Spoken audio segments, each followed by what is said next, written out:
না বুঝিয়ে পড়লেও হবে। আল্লাহ বলেন নাই, রাসূল বলেন নাই, সাহাবায়ে কেরাম বলেন নাই, এটা বলছে ব্রিটিশ। কারণ ব্রিটিশেরা জানে মুসলমানেরা যদি কোরআন বুঝিয়ে পড়ে, এই মুসলমানেরা মরে গেলেও আমাদের তৈরি করা আইন মানতে রাজি হবে না। এই জন্য মুসলমানদের বুঝাইতে হবে, না বুঝিয়ে পড়লেও হয়। ভাইরা আমার, না বুঝিয়ে পড়তে পড়তে অবস্থা কেমন হলো, কোনটা আল্লাহর কোনটা মানুষের এটা মুসলমান পার্থক্য করতে ভুলে গেল।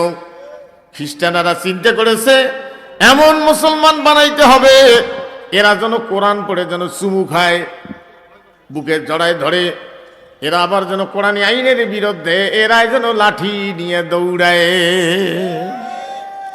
আজ তাদের মিশন সাকসেসফুল।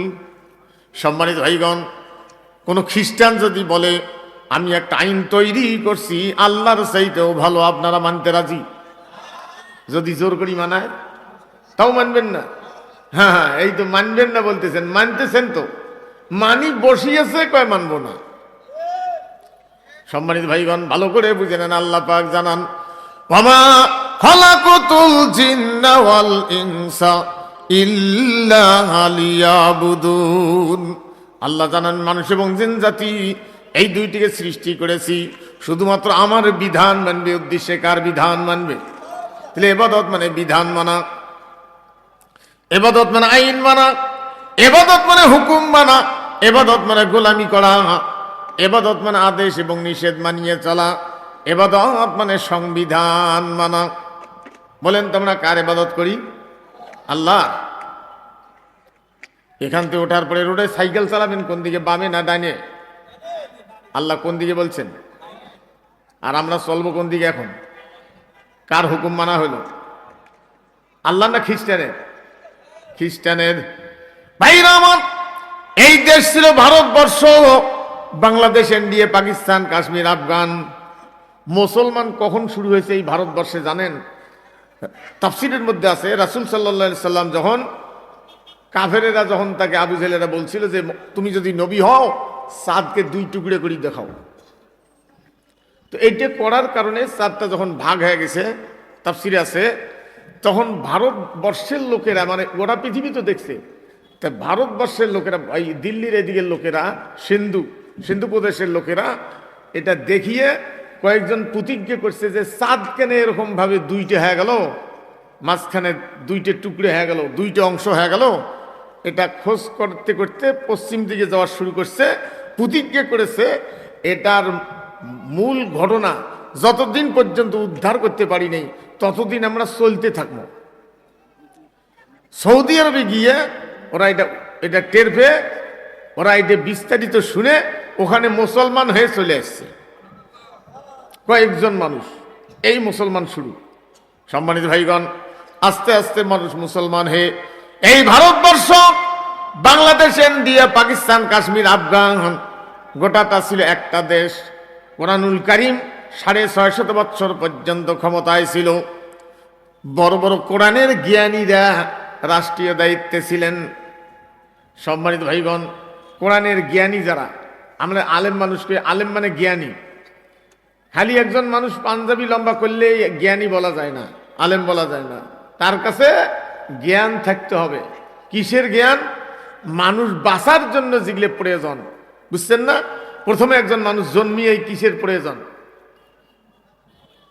খাদ্য। কিসের প্রয়োজন? খাদ্য। খাবার পরে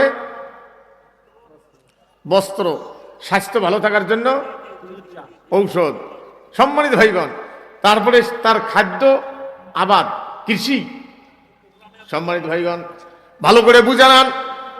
এই জন্য পৃথিবীতে আল্লাহ রাব্বুল আলামিন মানুষকে পাঠানোর পূর্বে আল্লাহ পাক বলছেন, বান্দারে আমি এই জমিন তোমাদের জন্য বিছানা বানাই দিয়েছি। আল্লাযী জাআলা লাকুমুল আরদা ফিরাশান ওয়াস সামাআ বিনাআ ওয়া আনজালা মিনাস সামাই মাআন ফাআখরাজা বিহি মিনাস সামারাতি রিজকাল লাকুম ফালা তাজআলু লিল্লাহি আনদাদান ওয়া আনতুম তা'লামুন। আল্লাহ পাক জানেন, বান্দারে আমি তোমাদের জন্য জমিন বিছানা বানাই দিয়েছি, আসমানকে ছাদ বানাই দিয়েছি, আসমান থেকে বৃষ্টি বর্ষণ করায়া এই জমিন ফসলের জন্য উপযুক্ত করে দেই আমি আল্লাহ। বান্দারে এখানে খাও, ঘুমাও, আরাম করো, বাগান তৈরি করো, রাস্তাঘাট তৈরি করো, প্রতিষ্ঠান তৈরি করো। এখানে একটা জিনিস স্মরণে রাখিও, আমার সাথে কাউকে সমকক্ষ করিও না। আল্লাহর সাথে কাউকে সমকক্ষ করা আমরা করি জোরে বলুন, করি, আমরা করি। তার বিস্তারিত ব্যাখ্যাটা শুনে নেন। আল্লাহ রাব্বুল আলামিন একখানা কিতাব দিয়েছেন। ভাইরা আমার, ইমানের মধ্যে যদি, ইমান হলো আরবি, বাংলা হলো বিশ্বাস, বিশ্বাসের মধ্যে যদি আপনার ঘাটতি থাকে, যতই নামাজ কালাম পড়েন, আখিরাতে মুক্তি পাওয়ার কোনো সম্ভাবনা নাই। কর্ম যতই ভালো হোক, কর্মের আরবি হলো আমল। আমরা এই আমল শব্দটাই শুধু ব্যবহার করি, মানুষ আমল মনে করে নামাজ কালাম। আরে হাল বোয়াটাও আমল, এটাও কর্ম। চাকরি করাটাও কি কর্ম? আরবিতে কি আমল, আরবিতে কি আমল। জমিন নিরা বাংলায় কি কর্ম, আরবি কি আমল। আমরা কই আমল কবুল হবে না, আমল বলতে আমরা মনে করি নামাজ কালাম, রোজা, একটু বিদারি পাঞ্জাবি এগুলিয়ে না, প্রত্যেকটা কর্মই হলো আরবিতে আমল। সম্মানিত ভাইগণ, ভালো করে বুঝে নেন। আরে দুনিয়া, তাহলে এই কোরআনুল কারীম এই জন্য তেলাওয়াত করতে হয় এবং বুঝতে হয়, কারণ আল্লাহর পক্ষ থেকে এটা হলো সংবিধান। আল্লাহর পক্ষ থেকে কি সংবিধান। সম্মানিত ভাইগণ, এই কোরআনুল কারীম 750 বছর পর্যন্ত ছিল ক্ষমতায়। আলোচনায় ছিলাম, ইমানের মধ্যে যদি কোনো ভুল থাকে, কোনো কর্ম কবুল হবে না। একটা মানুষ তো কর্ম ভালো হওয়ার কারণে জান্নাত পাবে, খারাপ কর্ম খারাপ হলে জাহান্নাম যাবে। ইন্নাল্লাযীনা আমানু ওয়া আমিলুস সলিহাতি কানাত লাহুম জান্নাতুল ফিরদাউসি নুজুলা খালিদিনা ফিহা লা ইয়াবগুনা আনহা হিওয়ালা। আল্লাহ পাক জানে, নিশ্চয়ই যারা বিশ্বাস করে এবং ভালো কর্ম করে, জান্নাত পাওয়ার জন্য দুইটা জিনিসের প্রয়োজন। ইমান যদি ভালো হয়, কর্ম যদি খারাপ হয়, লাভ নাই, মুক্তি নাই। আর যদি ইমান খারাপ হয়, কর্ম যতই ভালো হোক, তাও মুক্তি নাই। দুইটা জিনিস ভালো হওয়া লাগবে, একটা হলো ইমান, বিশ্বাস, আর একটা হলো কর্ম। কিয়ামতের দিন একজন মানুষ যখন আল্লাহর আদালতে দাঁড়াবে, আল্লাহ পাক নিজে হিসাব বসে থাকবেন, আর তার নিজের কর্মের বই থেকে বলে দিয়ে হাতে দেওয়া হবে, কর্মের বই হাতে দেওয়া হবে। আল্লাহ পাক বলছেন, সেদিন তাকে বলা হবে, আল ইকরা কিতাবাকা কাফা বিনাফসিকাল ইয়াউমা আলাইকা হাসিবা। পড়ো তোমার জীবনের কর্মের বই, কি কি কর্ম করে আসছো, এই যে সেই বই। এটা পাওয়ার পরে অপরাধীরা, বদমাইশেরা, গুনাহগারেরা, আল্লাহ বিরোধীরা বলবে, এটা কোন কিতাব রে, এটা কোন বই। কিতাবের বাংলা হলো বই। এটা কোন বই রে? মালি হাজাল কিতাব, এটা কোন বই রে, যে বইয়ে আমার কর্মের একটা ছোট্ট বড় কোনোটাও বাদ যায় নাই, সব লেখা। আল্লাহ পাক বলছেন, আল ইয়াউমা তুজজা কুল্লু নাফসিন বিমা কাসাবাত লা যুলমাল ইয়াউম। আজ প্রত্যেক ব্যক্তির কর্মের ফলাফল দিবস। কিসের? কর্মের ফলাফল দিবস।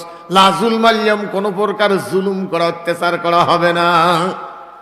ভাইরা আমার, ভালো করে বুঝে নেন, মানুষের মেমোরি কার্ড হলো এই গলার এই জায়গাটা, উঁচু এই জায়গাটা, এটার মধ্যে গোটা জীবনের কর্মের বইটা লেখা হয়। এই জায়গাটা, ওয়াকুল্লা ইনসানিন আলজামনাহু তাইরাহু ফি উনুকিহি ওয়া নুখরিজু লাহু ইয়াউমাল কিয়ামাতি কিতাবান ইয়ালকাহু মানসুরা। এইটার থেকে কিতাব বের করা হবে। আল্লাহ এটা গলায় ঝুলিয়ে রাখছেন। ভাইরা আমার, ভালো করে বুঝে নেন, তাহলে আল্লাহ পাকের সাথে সমকক্ষ করা যাবে না। আল্লাহ খানে কিতাব দিয়েছেন। বাংলাদেশে যত বই আছে, বাংলায় নাম কি? বই। বাংলায় নাম কি? এটাও কি বই, এটাও কি বই, কথাটা বোঝেন? এটাও কি বই? পৃথিবীতে যত বই আছে সবগুলি বইয়ের কথা মানুষের, আর একমাত্র এই বইটির কথা কার? আল্লাহর। তাহলে বাংলাদেশে যে কোনো বই হাতে নিয়ে ঘোরেন, বাংলা ভাষার নাম কি? বই। আরবি ভাষায় নাম হলো কেতাব। যে কোনো বই সৌদির মধ্যে নিয়ে ঘুরবেন, সৌদির ভাষায় কি? কেতাব। বাংলাদেশের ভাষায় কি? ওটা বারে বারে উল্টি করেন বাইরে। বাংলা ভাষায় নাম জোরে বলুন বই, আরবি ভাষায় নাম কেতাব। ভালো করে বুঝান। আল্লাহ খানা কেতাব দিয়েছেন, বই দিয়েছেন। আল্লাহ ঘোষণা দিয়েছেন ওয়ানাজ্জালনা আলাইকাল কিতাবা তিবিয়ানাল লিকুল্লি শাই। নবীজি আপনার উপরে কেতাব নাজিল করেছি প্রত্যেকটা বিষয়ের সমাধান দিয়া। এমন কোন বিষয়ে বাদ নাই যার সমাধান আল্লাহ কোরআনুল কারিমে দেয় না। এবার আসুন, পৃথিবীতে শুধু ধর্মীয় কেতাব কোরআন না আরো আছে? অন্যান্য ধর্মের কেতাব আছে না? নাম বলার দরকার নেই, কারণ পৃথিবীতে বর্তমান মুসলমানের অমুসলিমদের 5-8টা গোলাম। সম্মানিত ভাইগণ, কষ্ট হয়। ভাইরা আমার, ভালো করে বুঝান। পৃথিবীতে যত ধর্মীয় কেতাব আছে কোরআন বাদ দিয়া, ওগুলো কেতাবের আলোচনার ব্যাপারে কেউ বাধা দেয় না। হ্যাঁ করেন করেন, এটা ভালো কাজ, ধর্মের কেতাব। কেন? ওগুলো ধর্মের কেতাবের মধ্যে আইন আদালত নাই, কিছু ভালো কথা আছে। সৃষ্টি ভালোবাসেন শান্তি, আর শান্তি কি? শান্তি কি শান্তি? হ্যাঁ কি শান্তি? কিন্তু কোরআনুল কারীম এমন একখানা কেতাব, এখানে আইন আদালত আছে। ওই কেতাবগুলিতে আইন আদালত নাই। কোরআন একমাত্র ধর্মীয় কেতাব। ইসলাম কোনো ধর্ম না, ইসলাম হলো জীবন ব্যবস্থা। তারপরে ধর্ম বললে যেহেতু বুঝি, এই জন্য আমি ধর্মটাই ব্যবহার করলাম যাতে ভালোভাবে বুঝি। পৃথিবীতে যত ধর্মীয় কেতাব আছে মানুষের সম্পদের নিরাপত্তার ব্যাপারে আলোচনা করে নাই, কোরআন আলোচনা করেছে।